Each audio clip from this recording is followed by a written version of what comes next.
18 September खालाराव Assam police बा कामान्ड' बेटेलियाननि रिजाल्टखौ फोसावदोंमोन आरो बे आसाम पुलिस बा कामान्ड' बेटेलियाननि रिजाल्टआव गोबां बर' लाइमोनफोरानो पास जादों बा उथ्रिसार जानो हादों।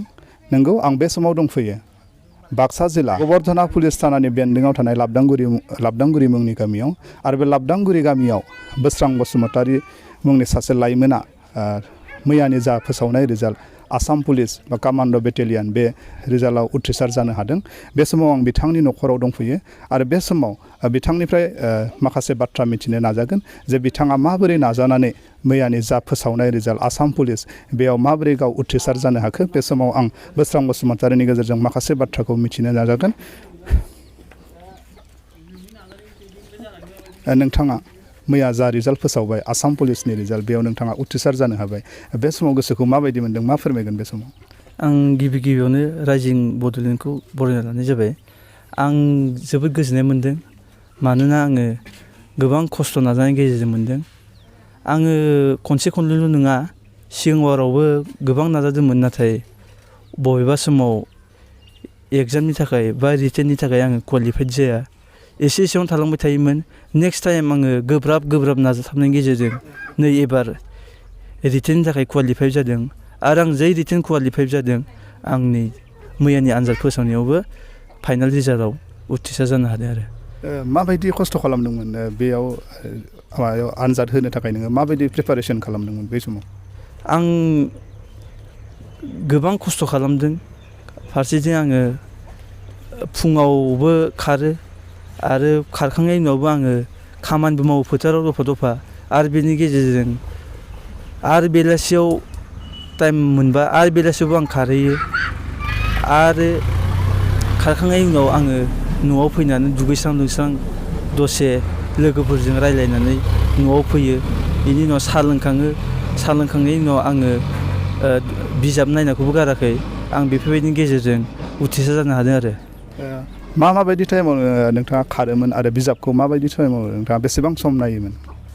आङो खारनाया फुङाव 4 बाजियाव सिखारनानै 4:30 खारोमोन आरो थिग बिदिनो दसे खामानि मावनायनि उनाव सानजौफुआवबो मथा मथि ओरैनो 11:30 बा 12टायाव खारोमोन आरो बिदिनो आरो बेयाव खारखांनायनि उनाव फैनानै न'आव दुगैस्रां लोबस्रां ओंखाम जाखांनानै दसे जिरायोमोन। जिरायखांनायनि उनाव आरो थिग बिदिनो बेलासि टाइमावबो खारहैयोमोन। थिग जों बिदिनो 3 टाइम खारोमोन आरो बेबायदि। इन्टारभिउआ बहा जादोंमोन? बहा जादोंमोन इन्टारभिउ? आंनिया इन्टारभिउआ बरबरियावनो जादोंमोन, मुसलपुर बरबरिया। आं बेहाय खनथाम खारदों। खनथाम खारनायनि गेजेराव आङो खननैयाव रिटेन लिरनो मोनाखै, ओमफ्राय नै थामथियाव रिटेन लिरनो मोन्दों आरो रिटेन लिरनाय मोननायनि उनाव आङो मैयानि फोसावनाय आनजादाव फाइनाल रिजाल्टआव मोजां जानो हादों। आरो रिजाल्ट मोननायनि सिगां गोसोआव माबायदि आसा दंमोन? पास खालामनो हागोन बा हाया, माबायदि आसा दंमोन? आङोथ' 100% गेरेन्टिखामोन आसाम पुलिसाव। कामान्ड'आवबो दंमोन आंनिया, खिन्थु कामान्ड'आव आंहा दाउटखा। मानो होनोबा आंहा आंनि फिजिकेला एसे फिसाबो जाहैबाय आरो हाइटआबो एसे गाहाय जाहैबाय।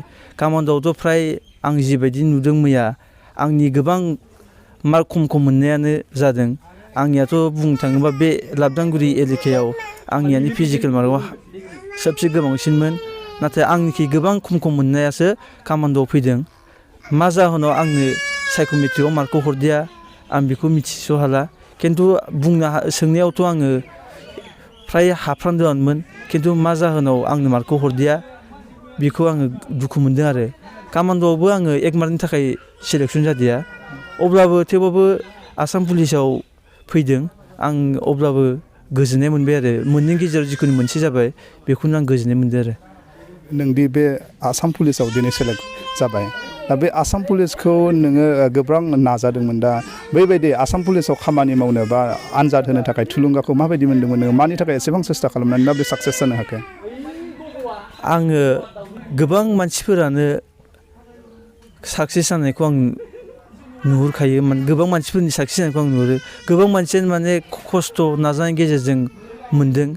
थिग बेबायदिनो आंबो गुबुनफोरा जेरै खामानि दामानि मावनायनि गेजेरजों इमान दुखु दाहा सहायनानै सोरबा बोथिसे रानजानाबाबो नाजानायनि गेजेरजों गावनि थांखिखौ जुदि होसोनानै जुदि साक्सेस जादोंबा होमबा आंबो बेबायदि खालामोबा नाजायोबा आंबो साक्सेस जानो हागोन सानसे समाव बेफोरबायदि थुलुंगाखौ लानानै आंबो नाजानायखौ गाराखैमोन थिग बेबायदिनो मैयानि आनजाद फोसावनायाव आङो रिजाल्टनि फिथाइखौ मोननानै आंनि गोसोआव आरो फोथायनाया फैबावदों नंमारगौ मानसिया खस्थ' खालामोबा नाजायोबा गोब्राब नाजानाय थामारोबा सानसे नङा सानसे जाफुङो आं बेखौ मैयानि आनजाद फोसावनायाव बांसिन आरो फोथायनो हाबावदो आरो बे समाव नोंनि समरासमनि लोगोफोर जायगानि बा गामिनि लोगोसेनो जोंनि ओनसोलनि लाइमोनफोरखौ बे समाव मा बुंनो सानो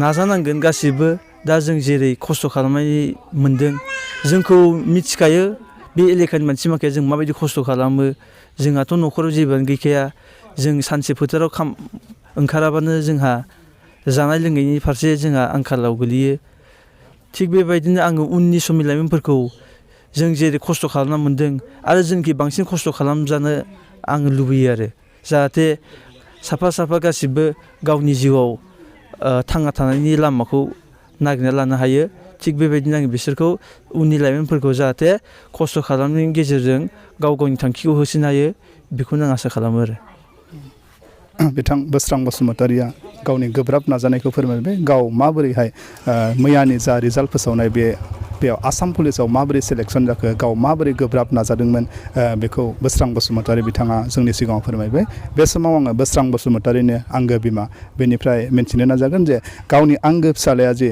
आसाम पुलिसाव दिनै सेलेक्सन जाबाय बा साख्रि मोननो थांगासिनो दङ बे समाव गावनि आंगो बिमाया मा फोरमायगोन बे समाव मिथिनो नाजागोन मा बुंगोन नोंथाङा दिनै नोंथांनि फिसालाया आसाम पुलिसाव साख्रि मोनबाय बे समाव मा बुंगोन गोसोआव मा सानदों बिराद खस्थ' आंनि फिसाया थारमाने जों बिमा बिफाया जाम्बा जाम्बि नालाय जेबो होनोबो हाया समाव हाजिरा हुजिरा मावनानैबाबो फरायोमोन आरो समाव थाइसे थाइनै नांबाबो जों होनो हायामोन गाव खस्थ' खालामनानै जि नाजाबाय जाबाय बेखौनो आं मोजां सानबाय फिसाफोर ओरै जाबाय आरो बेसेबांसिम फरायहोनो हाखो बे पास जाबाय आंनि फिसाया खस्थ' मस्थ' फरायनानै बेखिनियानो आरो फरायनायाबो जोबथाबाय फरायहोनोबो हादिया थाखा फैसाबो होनो हादिया जा थाखा फैसानिबो आंखाल जा जेबो गैजा रोंखाया थानाय बिथायाबो ओरैनो नावमानल' बेखिनियानो आरो फिसाफोर रायजोफोर होननाय दिनैहाय आसाम सरकार डक्टर हिमन्त बिश्व शर्मानि दैदेननायाव नैबे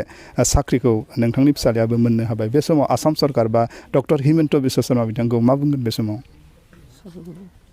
आं बेखौनो साबायखर साननानै लाबाय बे हिमन्त सरकार होनायनि साख्रिखौ बेखौनो आं गनायबाय नाजानानै इसेबां गोलोमदै गोलोमसे गोलोमनानै फोथारावबो खामानि मावो दामानि मावो मैगं थाइगं गायनाय फुनाय हालेवनाय आरो बेखौनो सम लानानै समाव खारनो सानबाबो खारनो मोना समाव आरो बे गारनानैबाबो थाङोमोन एकदमबारे न'खराव जा बिराद आंखाल रायजोफोर मा बुंबावगोन आंनि फिसानि खस्थ'नि जिउखौ दा जेनिबाबो खस्थ' मोननायखौ आं हास्थायबाय सानबाय गावनि उननि संसार जानायनि थाखाय फिसा फिसौ खांनायनि थाखाय बेखिनियानो आरो जों जेबो होनो रोङासै बिमा बिफा जानानै बे समाव आं एसे गोजोननाय मोनबाय आरो दा फिसानि जिउनि थाखाय हान्थि मोनबाय रायजोफोर बे समाव बोस्रां बसुमतारिनि आंगो बिमाया फोरमायबाय जे गावनि फिसाज्ला बोस्रां बसुमतारिया